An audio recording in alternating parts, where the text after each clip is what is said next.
Today I want to show you how to use the sum and sumif function. Sum is pretty simple. You must have used it many times. So basically I select some values and I go up here. I can simply click on auto sum. This is an easy shortcut that I use all the time rather than typing in. So if you look over here, this is the formula. So by clicking on that little button icon there, I didn't have to type the formula myself. Now let's look at sumif. So if you look here, I have multiple values. So I have Al here, then Bob, then Carla, then Bob again, Gary, Zach, then Bob again, and Zach again. So I have multiple entries for multiple people. I want to get the sum of all the numbers for Bob. So what I'm going to do here is equals sum if.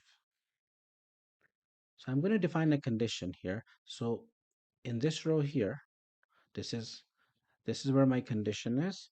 And my condition is that I want the data for Bob, right? So I selected the, the data where I'm going to be looking for Bob.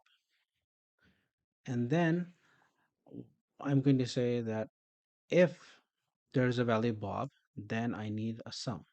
So in this, not all of these, so just in these among these numbers, in this range, I want to find, I want to add all the numbers that correspond to Bob. So once again, the range for the condition, and the output that needs to be added. Enter. So this is what I get. So now let's verify this. So I'm just going to do equal sign here.